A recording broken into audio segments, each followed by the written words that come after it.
திறந்தாலே ஒரே பரபரப்பா இருக்கு. சிலிண்டர் கிடைக்கல, பெட்ரோல் விலை ஏறி போச்சு.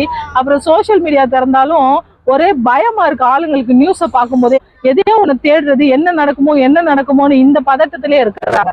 ஏன் அப்படின்னா இஸ்ரேலும் அமெரிக்கா நாடும் இன்னும் சில நாடுகள், ஈரான், எல்லா நாடுகளும் சேர்ந்து போர்ல ஈடுபட்டு இருக்காங்க.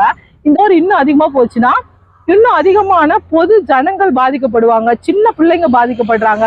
நம்மளுக்கும் அத்தியாவசிய தேவைகள் ஸ்டாப் ஆகுது, நிறைய சிரமத்துக்கு உள்ளாகிறோம். ஆனா இந்த நேரத்துல கிறிஸ்துவாகிய நாம என்ன செய்யணும் அப்படின்னு தான் நம்ம பார்க்க போறோம். மத்தேயு 24வது அதிகாரத்துல சொல்லப்பட்டிருக்கிறது, இது கடைசி காலமா இருக்கிறது. கடைசி காலத்துல யுத்தங்களின் செய்திகளையும் கேள்விப்படுவீங்க. அநேகர் நான் தான் கிறிஸ்து என்று சொல்லி உங்களை வஞ்சிப்பாங்க. நிறைய இடத்துல போர்கள் நடக்கும், நிறைய இடத்துல பஞ்சங்களும் பட்டினிகளும், அநேகருடைய அன்பு தணிந்து போகும்னு இருக்குது. அதே போல இன்னும் சில அடையாளங்களை கூட ஆண்டவர் சொல்லி இருக்கிறாரு. இந்த கடைசி காலத்துல சுவிசேஷம் உலகமெங்கும் பிரசங்கிக்கப்படும் அப்படின்னு சொல்லப்பட்டிருக்கு.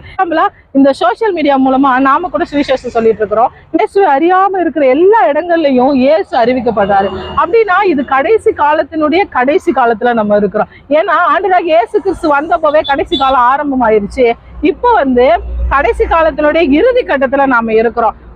நாம விழிப்புணர்வோட இருக்கணும். என்ன செய்யணும் அப்ப நாம அப்படின்னா, அதாவது நாம பயப்படக்கூடாது. ஏன் அப்படின்னா யோவான் 14:1 சொல்லப்பட்டிருக்கிறது, உங்கள் இருதயம் கலங்காதிருப்பதாக, நீங்கள் என்னிடத்துல விசுவாசமா இருங்க, அது போல தேவனிடத்துல விசுவாசமா இருங்கள் அப்படின்னு சொல்லப்பட்டிருக்குது. இப்ப நமக்கு தேவையானது பயம் இல்லாத விசுவாசம் தான் தேவை. ஏன் நம்ம பயப்படணும்? எதுக்காக? ஆண்டவர் ஆல்ரெடி சொல்லிட்டாரு, இப்படிப்பட்ட காரியங்களாம் என்னுடைய வருகைக்கு முன்பதாக நடக்கும் அப்படின்னு சொல்லிட்டாரு. நம்மளுக்கு மனசு கஷ்டமா தான் இருக்கு. ஆனா நாம என்ன செய்யணும்? முதலாவது நாம மனம் திரும்பணும். நாம மனம் திரும்பி தேவனோடு இருக்கிற உறவை நம்ம பலப்படுத்தி கொள்ளணும். ஏன்னா ஆண்டுடைய வருகை எப்போ நமக்கு சொல்ல தெரியாது, இது கடைசி காலம்ன்றதுனால. அப்போ ஆண்டுடைய வருகைக்கு நாம ஆயத்தப்படணும், நம்ம சுற்றி உள்ளவர்களை ஆயத்தப்படுத்தணும். மாய்மாலமா வெளி வேஷம் போட்டு நம்ம நடிச்சிட்டு இருந்தோம்னா ஆண்டருடைய வருகையில நம்ம எடுத்துக்கொள்ளப்பட முடியாது. ஏன்னா ஆண்டவர் சொல்றாரு, என்னுடைய வருகை கிழக்குல இருந்து மேற்கு வரைக்கும் பிரகாசமா இருக்கும், எல்லா கண்களும் காணும்னு சொல்லப்பட்டிருக்குது. அப்போ ஆண்டவருடைய வருகை எல்லாரும் பார்க்க போறாங்க. ஆண்டவருடைய வருகை மிக சீக்கிரமா இருக்கிறது. கிறிஸ்துவாகிய நாம மனம் திரும்பி பயம் இல்லாம இந்த காரியத்துக்காக நம்ம செபிக்க வேண்டியவர்களா இருக்கிறோம். இன்னும் மனம் திரும்பாதவர்களுக்கெல்லாம் எடுத்து சொல்ல வேண்டிய காரியம் தான் நம்மளது. பயப்பட வேண்டியது இல்லை.